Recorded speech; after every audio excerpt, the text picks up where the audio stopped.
Hello everyone, स्वागत करती हूँ मैं आप सभी का अपने यूट्यूब चैनल रेस क्लासेस में। तो आज हम लोग बायोलॉजी में पढ़ेंगे कि सजीव क्या होता है और उनकी क्या विशेषताएं होती है। तो क्या आप लोग को पता है कि हमारे जो वातावरण है उसमें अलग अलग प्रकार के सजीव पाए जाते हैं और सभी की विशेषताएं भिन्न भिन्न प्रकार से होती है। तो आइए हम लोग देखते हैं कि सजीव क्या है और उनकी कौन कौन सी विशेषताएं होती है।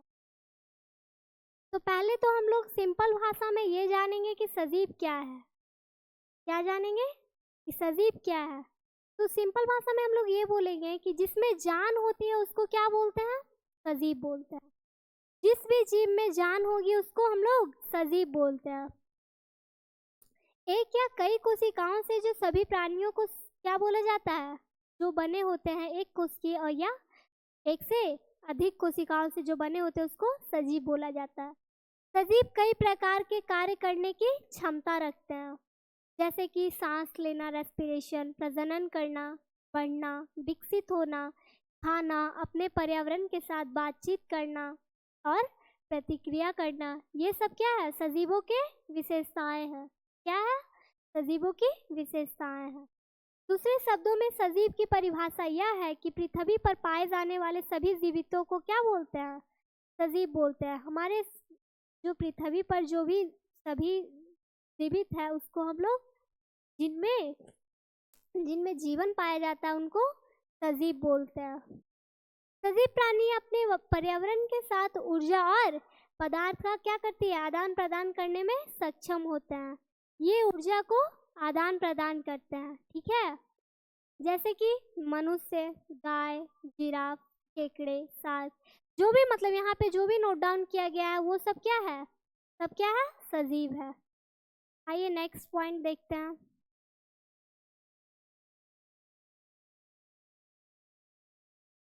सभी जीवित प्राणियों की एक प्रमुख विशेषता यह होती है कि वह उनमें जीवन पाया जाता है।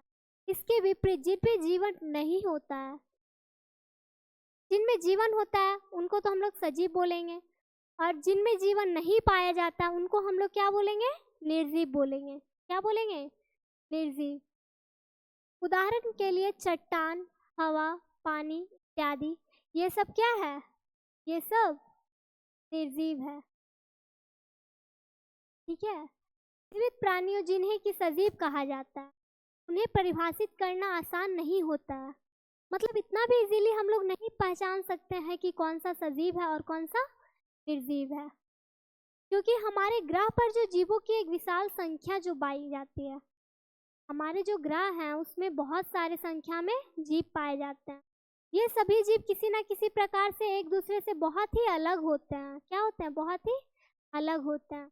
सभी प्राणी होते हैं निर्जीव से कई प्रकार से भिन्न है, जैसे कि पोषण करना, क्रिया, जनन। आइए देखते हैं। पोषण। सजीव पर्यावरण से अन्य प्राणियों से अपने अस्तित्व को बनाए रखने के लिए आवश्यक सामग्री जो ग्रहण करते हैं उनको हम लोग क्या बोलते हैं? पोषण बोलते हैं। पिछले क्लास में भी हम आप लोग को बताए थे। क्रिया। सजीव अन्य जीवित प्राणियों, निर्जीवों और पर्यावरण के साथ कुछ ना कुछ क्रियाएं करते हैं। जो भी हमारे वातावरण में या फिर जो भी हमारे ग्रह में सजीव प्राणी है वो क्या है? क्रिया करने के लिए वो तैयार है। जनन। एक ही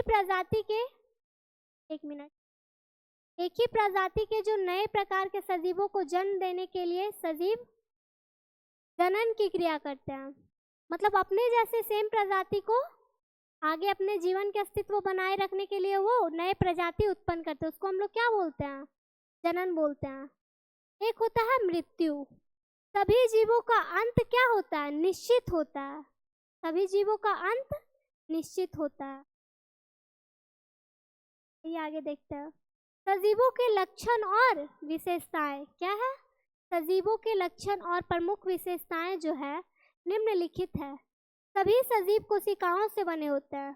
क्या से बने होते हैं? कोशिकाओं से बने होते हैं, सेल्स के बने होते हैं।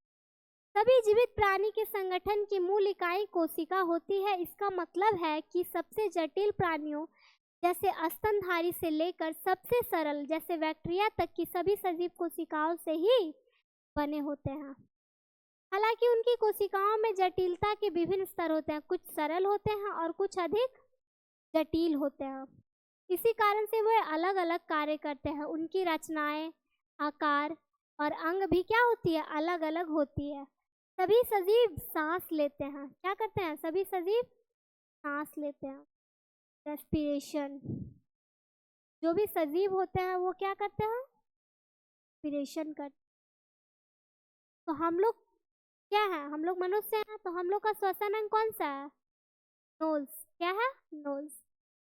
सभी जीवित प्राणियों का एक महत्वपूर्ण कार्य क्या होता है? श्वसन होता है। श्वसन के माध्यम से जीव कई प्रकार की गैसों जैसे कि ऑक्सीजन और नाइट्रोजन को क्या करते हैं? अपने शरीर में अंदर लेते हैं और फिर कुछ अन्य गैस जैसे कि कार्बन डाइऑक्साइड CO2 को शरीर से बाहर निकालते हैं। ठीक है। नेक्स्ट है सजीव प्रजनन करते हैं। प्रजनन जो है यकीनन मानिए कि जीवित प्राणियों की सबसे महत्वपूर्ण विशेषताओं में से एक है। ऐसा नहीं कि सिर्फ यही जरूरी है, ऐसा नहीं कि सिर्फ यही जरूरी है। यह पृथ्वी पर पाए जाने वाले जीवों की कई प्रजातियों के अस्तित्व के लिए महत्वपूर्ण है। हम पीछे भी आप लोग को बताए कि ये अपने जीवन के अस्तित्व को बनाए रखने के लिए अपने जैसे सेम प्रजाति के लोग को उत्पन्न करते हैं, क्योंकि प्रजनन से ही कोई भी सजीव अपने आगे की पीढ़ी को पैदा करता है या नया सजीव बनता है। सजीवों में प्रजनन कितने प्रकार से होता है? दो तरह से हो सकता है। एक होता है अलैंगिक या एक होता है यौन या लैंगिक। क्या? यौन प्रजनन अधिकतर बहुकोशिकीय जीवों द्वारा किया जाता है, जो कि यूकैरियोटिक कोशिकाओं से बने होते हैं। जो बहुकोशिकीय जीव होता है ना, वो यूकैरियोटिक से बना होता है, और जो एक कोशिकीय जीव होता है वो प्रोकैरियोटिक से बना होता है। क्या होता है? प्रोकैरियोटिक से बना होता है। ये चीज याद रखिए। बहुकोशिकीय जीव जैसे कि मनुष्य, और एक कोशिकीय जीव जैसे कि हो गया अमीबा, पैरामीशियम। यह एक प्रकार का प्रजनन है। क्या है? यह एक प्रकार का प्रजनन है जो बैक्टीरिया, आर्किया, प्रोकैरियोटिक कोशिका वाले एक कोशिकीय जीवों में होता है। इसके अतिरिक्त कुछ कवक में, कई प्रकार के पौधों में भी क्या होता है? अलैंगिक प्रजनन होता है। ठीक है। सजीवों में क्या होता है? उपापचय होता है, मेटाबॉलिज्म होता है। सभी सजीव भोजन और पोषक तत्वों से ऊर्जा प्राप्त करते हैं। क्या प्राप्त करते हैं? ऊर्जा प्राप्त करते हैं, एनर्जी, जिससे वे अपने कार्यों और गतिविधियों को करते हैं। भोजन के बिना इनका बढ़ना और विकसित होना संभव नहीं है। ये हम आप लोग को पिछले क्लास में भी बताए थे कि कोई भी चीज, मतलब दुनिया का जो भी कोई एक्टिविटी है ना, उसको करने के लिए हमारे शरीर के अंदर क्या होना चाहिए? एनर्जी होना चाहिए। सजीवों में विकास होता है। क्या होता है? विकास होता है। ऐसा तो नहीं कि मतलब जो बच्चा होता है छोटा से अचानक बड़ा हो जाता है। किसी भी जीव में धीरे धीरे विकास की प्रक्रिया होती है, प्रोग्रेस होती है। सभी जो जीवित चीजें हैं विकास करने में सक्षम होती है। वृद्धि किसी भी जीव के आकार में वृद्धि करने की क्षमता है। हर सजीव पोषक तत्वों, भोजन, पानी आदि का प्रयोग करके एक निश्चित वृद्धि तक विकास करता है। ऐसा तो नहीं ना कि पेड़ की तरह सजीव मतलब वृद्धि कर रहे हैं तो किए जा रहे हैं, ऐसा नहीं होता। ठीक है।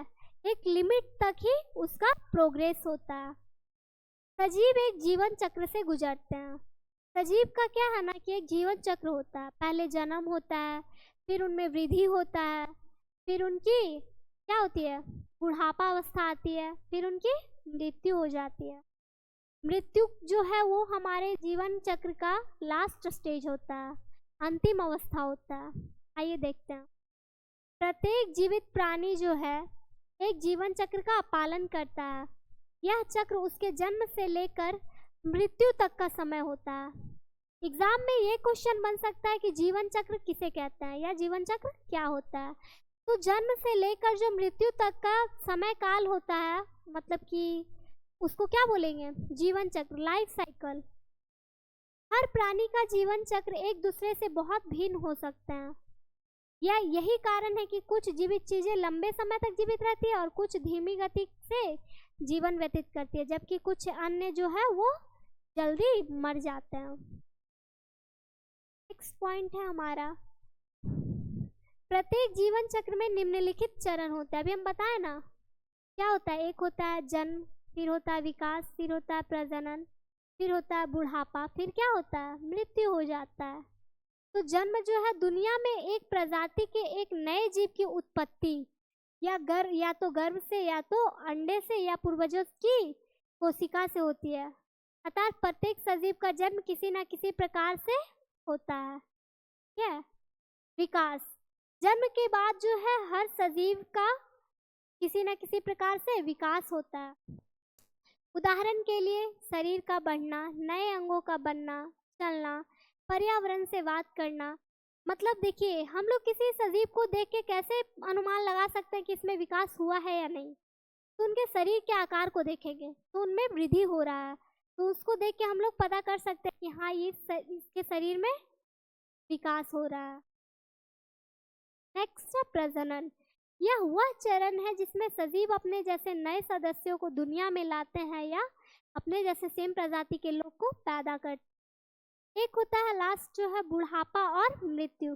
प्रत्येक सजीव का एक समय के बाद बूढ़ा हो जाता है। क्या हो जाता है, बूढ़ा हो जाता है, और अंत में उसकी मृत्यु हो जाता है। क्या हो जाता है, मृत्यु। सजीवों के जीवन चक्र का यही अंतिम चरण होता है, लास्ट स्टेज होता है। क्या होता है, लास्ट स्टेज होता है। डॉक्टर के पास तो सब गए होंगे, ट्रीटमेंट सब करवाते हैं। तो जब किसी इंसान का हालत सीरियस हो जाता है तो डॉक्टर बोलते हैं ना कि अब इनका लास्ट स्टेज है। वही है लाइफ साइकिल का सॉरी लास्ट स्टेज। सजीव कितने प्रकार के होते हैं। सर्वप्रथम सजीवों को या तो एक पौधे या तो एक जानवर के रूप में वर्गीकृत किया गया था। आगे चलकर सजीवों के बारे में कई खोजें हुई और उनके आधार पर सजीव को कई प्रकार से विभाजित किया गया। जैसे कि कोशिकाओं के आधार पर हम सजीवों को दो प्रकार से विभाजित करते हैं। एक होता है एक कोशिकीय और एक होता है बहुकोशिकीय। क्या होता है, एक होता है एक कोशिकीय और एक होता है बहुकोशिकीय। जो एक कोशिकाओं से बने होते हैं उनको एक कोशिका बोलते हैं, जैसे कि अमीबा, पैरामीशियम और सूक्ष्मजीव। नेक्स्ट है बहुकोशिकीय, जो एक से अधिक कोशिकाओं से मिलकर बना होता है, विभिन्न प्रकार की कोशिकाओं से बना होता है, जैसे कि इंसान, जानवर, मुर्गियां, पेड़, मछली आदि। अगर हम सजीवों का वर्गीकरण जगत के हिसाब से करते हैं तो सजीव कितने प्रकार के हो सकते हैं, 5 प्रकार के हो सकते हैं। देखिए, फर्स्ट है मोनेरा जगत, प्रोटिस्टा जगत, कवक जगत, पादप जगत, जंतु जगत। तो इसमें 2-3 तो सोना सोना सा लग रहा होगा, 1-2 नया लग रहा होगा। मोनेरा जगत, जिसमें बैक्टीरिया, नीला हरा शैवाल जो साइनोबैक्टीरिया पाए जाते हैं। जब पानी बहुत दिन तक ऐसे ही पड़ा रहे तो उसमें मतलब गंदगी होने के कारण उसके ऊपर एक लेयर बन जाता है, उसी को क्या बोलते हैं, बाल बोलते हैं, ग्रीन लेयर बन जाता है। उसी में क्या होता है, साइनोबैक्टीरिया पाए जाते हैं। नेक्स्ट है हमारा प्रोटिस्टा जगत, जिसमें प्रोटोजोआ और विभिन्न प्रकार के शैवाल पाए जाते हैं। नेक्स्ट है कवक जगत, इसमें मोल्ड, मशरूम, खमीर, फफूंदी आदि पाए जाते हैं। फंगस, क्या बोलते हैं, पादप जगत, इसमें सभी प्रकार के पौधे, फूल आदि पाए जाते हैं। और जंतु जगत में क्या होता है, इसमें कीड़े, मछली, उभयचर, सरीसृप, पक्षी और स्तनधारी जैसे जीव। एक होता है हमारा आवास और अनुकूलन। आवास किसको कहते हैं, देखिए साधारण भाषा में हम लोग ये जानेंगे कि हमारे रहने के स्थान क्या बोलते हैं, हमारा आवास। वह स्थान जहाँ एक जीव रहता है उसको क्या बोलते हैं, उसका आवास बोलते हैं। आवास में 2 घटक, एक सजीव होता है और एक निर्जीव होता है, मतलब एक जैविक होता है और एक अजैविक होता है। जीवित घटकों में मानव और अपघटक सहित पादप जंतु शामिल होते हैं। आवाज को प्रभावित करने वाले जीवों को जीवित करने के लिए कई अजैविक कारक जैसे कि टेम्परेचर, सनलाइट, वाटर, एयर और सॉइल। पादप और जंतु ऐसे लक्षण प्रदर्शित करते हैं जो उन्हें विशिष्ट आवास में रहने में मदद कर सहायता कर। उनको क्या बोला जाता है? अनुकूलन बोला जाता है। क्या बोला जाता है? अनुकूलन या हैबिटेट। विभिन्न आवासों के माध्यम से यात्रा। जल में रहने वाले जीवों को क्या बोला जाएगा? जलीय जीव, जबकि भूमि पर रहने वाले जीवों को स्थलीय बोला जाएगा। आवास के आधार पर जंतु जलीय मतलब जल में रहने वाले, स्थलीय मतलब भूमि पर रहने वाले, और जो जल स्थलीय होते हैं भूमि और जल दोनों पर रहने वाले होते हैं, या वृक्षावासी जो पेड़ पर रहने वाले हो सकते।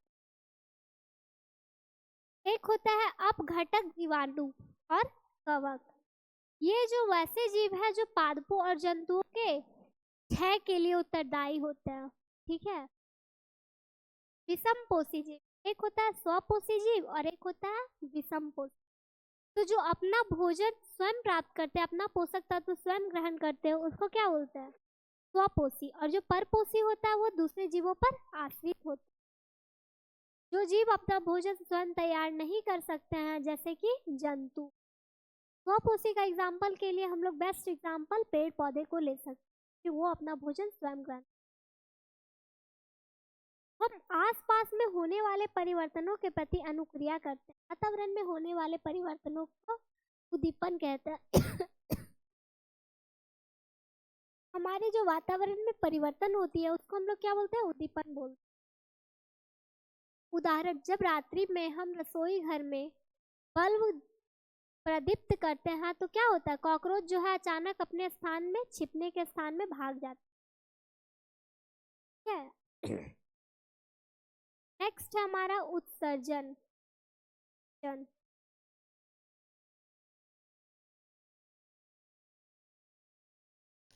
प्रत्येक जीव में कोशिकीय उपापचयी क्रियाओं के फलस्वरूप कई प्रकार के अपशिष्ट उत्पाद बनते हैं। सिंपल भाषा में जानिए उत्सर्जन क्या होता है। हमारे शरीर में कुछ अपशिष्ट पदार्थ जो पाए जाते हैं उनको बाहर निकालने की जो प्रक्रिया होती है, जो प्रोसेस होती है, उसी को हम लोग क्या बोलते हैं? उत्सर्जन बोलते हैं। जो उसके शरीर के लिए निरर्थक एवं हानिकारक होते हैं। इन अपशिष्ट उत्पादों को शरीर से निष्कासित करने की जैव क्रिया को ही क्या बोलते हैं? उत्सर्जन बोलते हैं। निम्न श्रेणी के अनेकानेक जंतु अपशिष्ट पदार्थों को शरीर की सतह से विसरण द्वारा उत्सर्जित करते हैं। अनेक उच्च श्रेणी के अकशेरुकी तथा कशेरुकी प्राणियों द्वारा सतह से विसरण द्वारा उत्सर्जित करते हैं। उनके उच्च श्रेणी के में इन अपशिष्ट पदार्थों के निष्कासन के लिए क्या होता है? विशिष्ट अंग पाए जाते हैं जो सम्मिलित रूप से क्या होता है? संबंधित प्राणियों में उत्सर्जन तंत्र का निर्माण करते हैं। ये क्या है? Excretory system. क्या है? एक्सक्रेटरी। नेक्स्ट है हमारा आवास, जो कि हम आपको पहले बता चुके हैं कि हमारे रहने के स्थान को हमारा आवास स्थान कहते हैं।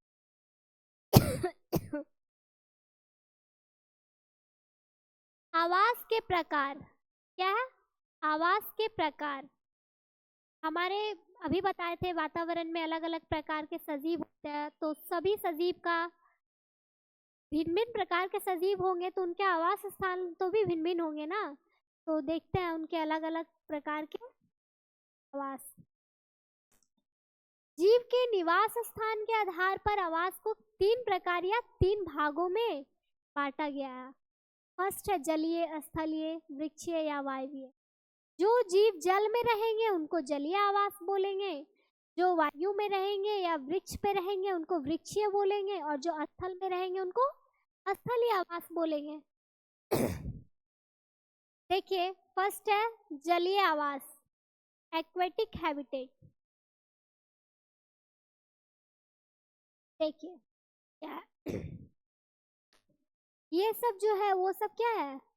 सब है जलीय जीव। क्या है? जलीय जीव। जलीय, ठीक है। ऐसा आवास जिसमें मछली और अन्य जीव जंतु निवास करते हैं। अभी बताए ना, जो जल में रहने वाले जीव होते हैं या फिर अन्य जीव जो जल में रह सकते हैं, उनको क्या बोलेंगे? क्या बोलेंगे? जलीय जीव बोलेंगे, जलीय आवास बोलेंगे। जलीय आवास के अंतर्गत झीलें, पानी के स्रोत, तालाब, समुद्र और नदियां इत्यादि आते हैं, जो जलीय आवास में मछली और अन्य प्रकार के जल में रहने वाले जीव जंतु निवास करते। नेक्स्ट हमारा स्थलीय आवास, टेरेस्ट्रियल हैबिटेट। तो देखते हैं ये क्या है। ऐसा आवास जहाँ पर मनुष्य और अन्य स्थलीय जीव निवास करते हैं उन्हें क्या बोलते हैं? स्थलीय आवास बोलते हैं, जिसमें जमीन ऊपर होता है। आवास के अंतर्गत जंगल, रेगिस्तान, पहाड़ी क्षेत्र इत्यादि होते हैं। नेक्स्ट है वृक्षीय या वायवीय आवास, एरियल हैबिटेट। ये क्या है? वृक्षीय या वायवीय आवास में कीड़े मकोड़े, चिड़िया, चमगादड़ इत्यादि जीव जैसे जो हवा में और वृक्षों पर निवास करते। सामान्यतः वायु रहने के लिए उपयुक्त माध्यम नहीं है, परंतु कुछ उड़ने वाले जीव जो है वायवीय परिवेश के लिए अनुकूल होगा। देखिए अनुकूलन, अनुकूलन का मतलब ये होता है ना कि हम अभी कहाँ पे हैं? हम स्थल पे हैं। अगर हमको जल में ले जाके छोड़ दिया जाता है तो मैक्सिमम कोई अगर किसी को आता है तैरने तो वो मैक्सिमम 1 घंटा तक रह सकता है, इनफ। उससे ज़्यादा कोई नहीं रह सकता, ठीक है। उससे ज़्यादा टाइम तक कोई जल में समय व्यतीत नहीं कर सकता, ठीक है। तो अपना अपना मतलब प्रत्येक तरह के बताए कि जीव होते हैं, तो हर जीव के अलग अलग अनुकूल होते हैं, रहने के अलग अलग आवास होते हैं। तो जिन विशिष्ट संरचनाओं अथवा स्वभाव की उपस्थिति किसी पौधे अथवा जंतु उसके परिवेश में रहने के योग्य बनाती है, उसको क्या बोलते हैं? अनुकूलन। मतलब जो जीवों को उनके वातावरण में रहने के अनुकूल ढाल दे, उसको अनुकूलन बोलते हैं। अनुकूलन में जीव जंतु प्रकृति द्वारा उपलब्ध परिवेश या पर्यावरण को अपनाकर उस परिवेश के अनुसार खुद को ढालकर उस परिस्थिति में रहते हैं, या जीव जंतु उसकी प्रकृति पर उपलब्ध होने वाले परिस्थिति को उसी अनुकूल के ढाल देते हैं, उनके उसी अनुकूल में उनको ढाल देते हैं। अनुकूलन के प्रकार वही सेम चीज है जो अभी हम आप लोगों को बताए, ठीक है। वही सेम चीज है जो अभी हम आप लोगों को बताए। एक होता है जलीय अनुकूलन, एक होता है मरुस्थलीय, और एक होता है वृक्षीय, और एक होता है स्थलीय। मतलब कि एक होता है एक्वेटिक और एक होता है डेजर्ट, एक होता है एरोबोरल और एक होता है टेरेस्ट्रियल, एक होता है माउंटेन रीजन्स एडेप्टेशंस, ठीक है। समझ में आ रहा है? तो आइए देखते हैं जलीय अनुकूलन। ये सब क्या है? ये सब जल में रहने वाले जीव हैं, जल के अनुकूल ये सब ढल गए हैं, तो ये सब क्या है? जलीय अनुकूलन है। ऐसे जीव जो समुद्र में रहने के लिए अनुकूलित हो गए हो, सभी जीव जलीय अनुकूलन के अंतर्गत आते हैं। देखिए हम क्या हैं? हम स्थल पे रहते हैं तो हम जल में ज्यादा टाइम तक नहीं स्पेंड कर सकते। इसी तरह मछली का एक बेस्ट एग्जांपल ले लीजिए, वो जल में रहने वाली जीव है, तो अगर उनको स्थल पे लाके छोड़ दिया जाए तो उनकी मृत्यु निश्चित है। वो कहते हैं ना कि मछली के लिए क्या है? जल ही जीवन। मछली जल की जल से बाहर निकालो तो क्या हो जाएगी? मर जाएगी।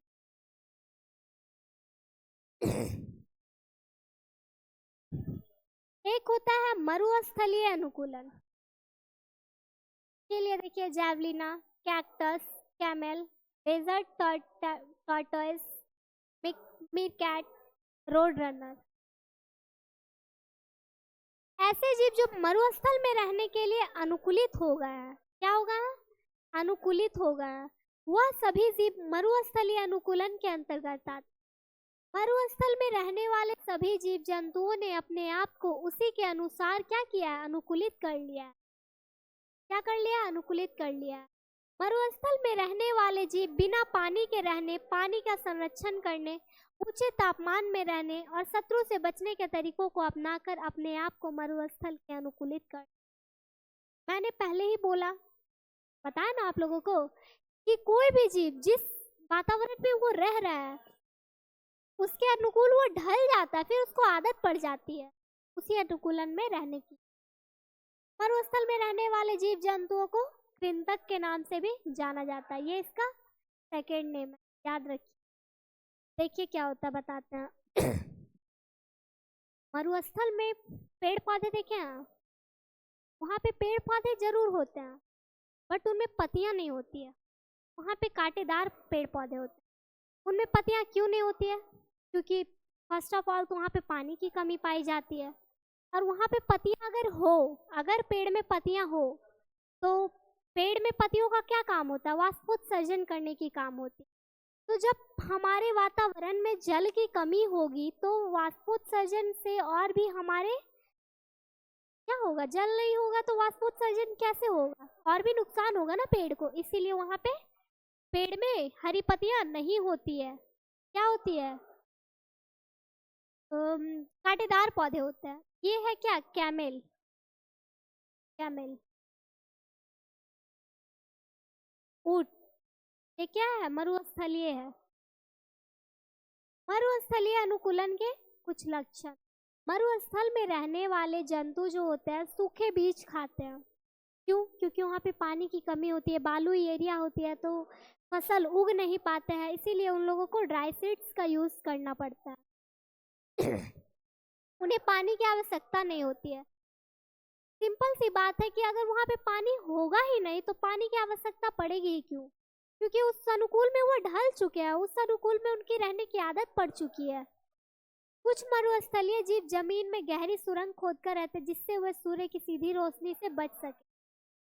पृथ्वी पे रहेंगे तो उनको सनलाइट ज्यादा लगेगा, टेम्परेचर हाई होगा जिससे उनकी बॉडी को क्षति होगी। इसीलिए वो क्या करते हैं? जमीन के अंदर सुरंग खोदकर रहते हैं।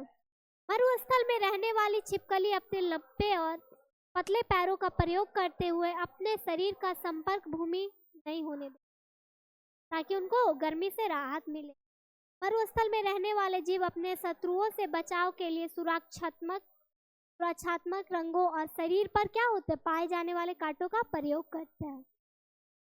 मरुस्थलीय जीव अपने लंबे और गद्दीदार पैरों की सहायता से भोजन, पानी की तलाश दूर दूर तक आसानी से घूम कर लेते हैं।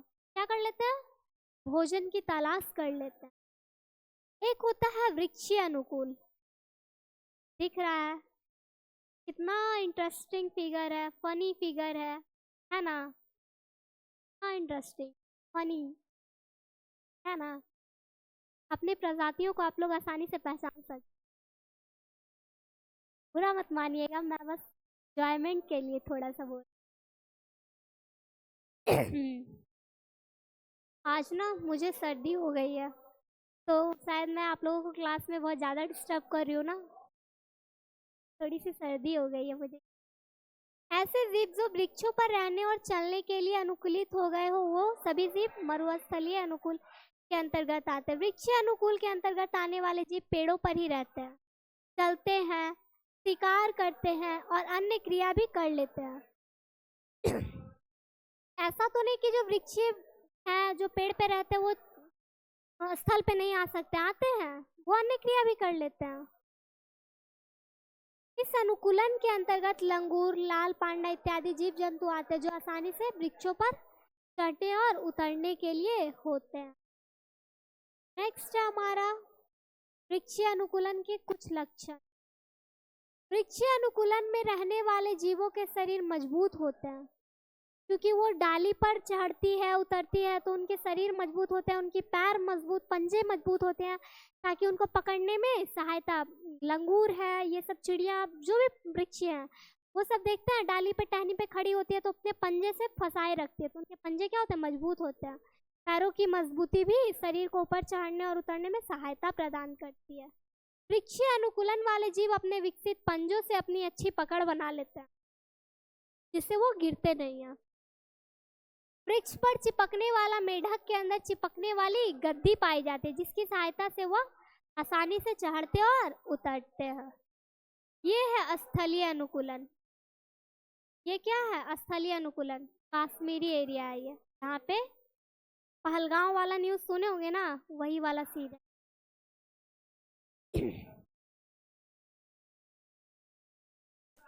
ऐसे जीव सॉरी बच्चों लोग, ऐसे जीव जो स्थल पर रहने चलने के लिए अनुकूलित हो गए हो, वह सभी जीव क्या है? स्थलीय अनुकूलन के अंतर्गत आते हैं। इन जीवों के अंदर मनुष्य भी एक ऐसा जीव है जो स्थल पर निवास करता है। क्या करता है? स्थल पर निवास करता है, तो वो स्थलीय है। ये क्या है? हाथी। पर्वतीय क्षेत्र के अनुकूलन। जो पर्वत पे जो पाए जाते हैं ना, ये क्या है? पर्वतीय बकरी। इसके बड़े बड़े खूर होते हैं, बड़े बड़े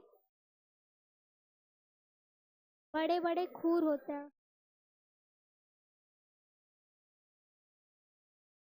बड़े बड़े खूर होते हैं। क्यों? ताकि इनको पर्वतीय क्षेत्रों में चढ़ने और उतरने में सहायता मिल सके। क्या मिल सके? सहायता मिल सके।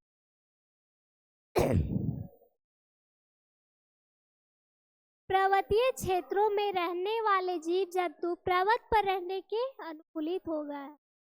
पर्वत पर रहने वाले जीव जंतुओं के शरीर पर मोटी चमड़ी वाली खाल होती है। क्यों? क्योंकि वहाँ का टेम्परेचर ठंडा होता है और ठंडा होने के कारण उनको गर्मी महसूस हो सके, इसके लिए उनके मोटे खाल होते हैं और बाल अत्यधिक मात्रा में होते हैं, अधिक मात्रा में बाल होते हैं। इनके शरीर पर यह बाल इन्हें गर्म रखने का कार्य करते हैं। अभी बताया ना कि जो पर्वतीय क्षेत्र में जीव होते हैं उनके शरीर पे अधिक मात्रा में बाल होते हैं, जिनसे कि वो गर्मी महसूस कर सके, क्योंकि वहाँ का एरिया जो होता है ठंडा होता है, वहाँ का वातावरण ठंडा, तो उसमें का आदान प्रदान बाहर नहीं होने देते हैं। पर्वतीय क्षेत्रों पर पाई जाने वाली बकरी के खुर मजबूत होते हैं। अभी बताए थे ना, बकरी के यह खुर उसे पहाड़ पे चढ़ने और उतरने में क्या करती है? बहुत ही सहायता करती है। पर्वतीय क्षेत्रों में पाए जाने वाले तेंदुए के पैर व अंगुलियों सहित पूरे शरीर मोटे और रोएदार बाल पाए जाते हैं, जिससे वो पर्वतीय क्षेत्रों और बर्फीले क्षेत्रों में गर्म रखने का कार्य करते हैं, गर्मी महसूस करते। एक है हमारा जैव घटक। पारिस्थितिकी तंत्र के सजीव घटकों को क्या कहते हैं? जैव घटक कहते हैं। इसमें पेड़ पौधे तथा जंतु होते हैं। हरे पेड़ पौधे, जंतु, शाकाहारी, मांसाहारी, ये सब क्या है? जैव घटक है। क्या है? जैव घटक।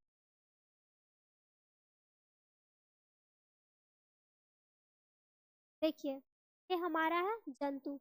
जैविक घटकों के मुख्य घटक पर्यावरण में रहने वाले सभी जीव जंतु सम्मिलित हैं। इसमें जलचर, नवचर या उभयचर एवं स्थलीय जीव शामिल है। इसके अंतर्गत स्वपोषी एवं परपोषी प्राणियों का विभाजन किया गया है। कुछ जो है वो स्वपोषी होते हैं और कुछ जो है वो क्या होते हैं? सॉरी, शाकाहारी और मांसाहारी। हाँ, तो वही हो गया, जो खुद से अपना भोजन बना ले स्वपोषी, और जो ना बना सके वो परपोषी। इसके आधार पर इनको विभाजित किया गया है। वनस्पति, सिंपल पेड़ पौधा जहाँ पे होंगे, पेड़ पौधा को क्या बोलेंगे? वनस्पति बोलते हैं। वनस्पति समुदाय के अंतर्गत पारिस्थितिकी में विद्यमान प्रत्येक प्रकार के पादप, पौधे, वृक्ष आदि की हजारों लाखों प्रजातियां क्या होती है? सम्मिलित की गई। ये सब क्या है? पेड़ पौधे। सूक्ष्म जीव पर्यावरण में अहम भूमिका निभाते, इसमें सभी प्रकार के कवक, शैवाल, बैक्टीरिया, जीवाणु आदि क्या होता है? शामिल किएगा। एक होता है मनुष्य, जो लोग है। मनुष्य भी पारिस्थितिकी के जैविक घटक का क्या है? मुख्य बिंदु है एवं पर्यावरण के लिए आवश्यक प्राणी है। ये सब क्या है? सब क्या है? मनुष्य है। क्या है? मनुष्य। देखिए, एक हम आप लोग को जैव घटक बताए, एक होता है अजैव घटक।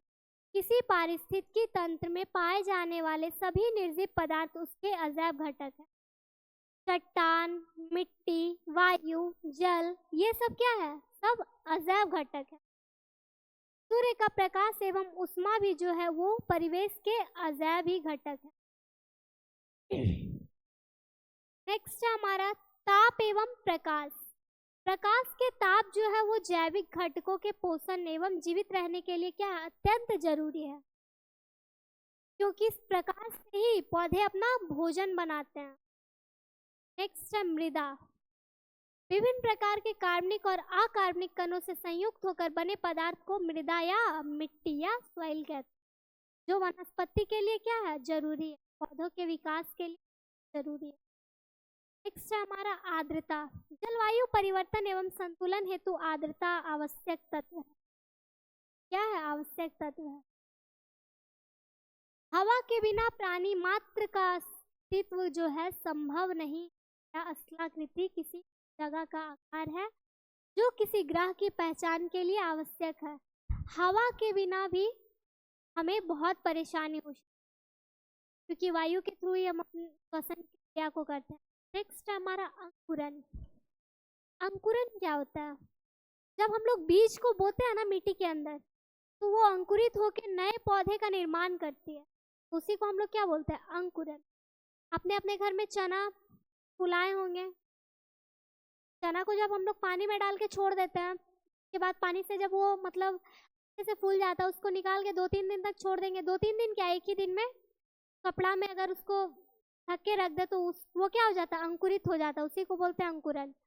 अंकुरन क्रिया उस क्रिया को कहते हैं जिसमें बीज एक पौधे में बदलने लगता है। इसमें अंकुरन की क्रिया समय एक छोटा पौधा बीज से निकलने लगता है और नए पौधे का निर्माण। यह मुख्य रूप से तब होता है जब बीज को आवश्यक पदार्थ वातावरण मिल जाता है। इसके लिए सही टेम्परेचर, वाटर और एयर की आवश्यकता होती है। रोशनी का हर बीज के लिए होना अनिवार्य नहीं है। जरूरी नहीं कि हर बीज के लिए रोशनी अनिवार्य हो, परंतु कुछ बीज बिना रोशनी के अंकुरित नहीं होते हैं।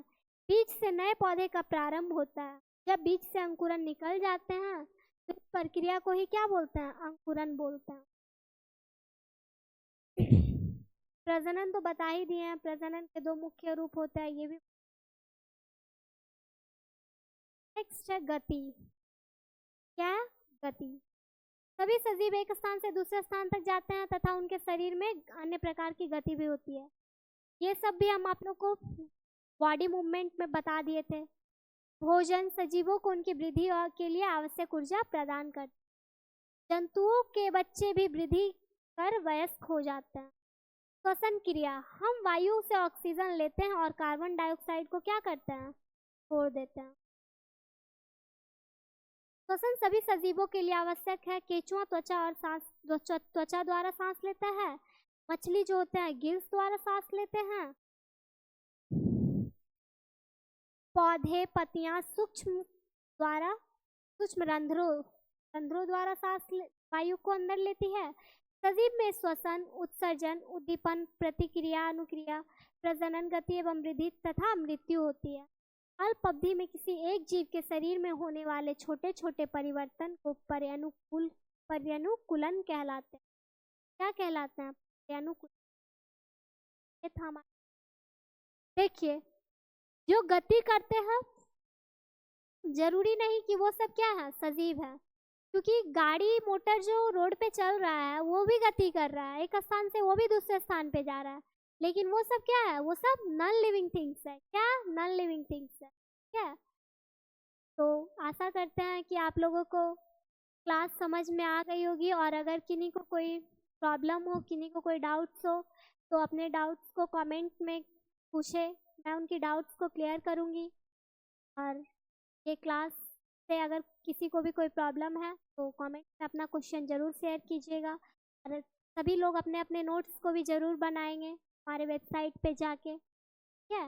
अगर किन्हीं को नोट्स चाहिए होगा तो हमारे वेबसाइट पे जाके नोट्स बनाइए और अच्छे से पढ़ाई कीजिए। वहाँ पे डिटेल्स में फिर से पढ़िए, ऐसा नहीं कि लेक्चर देख लिए तो क्लास हो गया। ठीक है? तो जब तक के लिए बाय। आप लोग अपने अपने घर बने रहिए, पढ़ाई कर।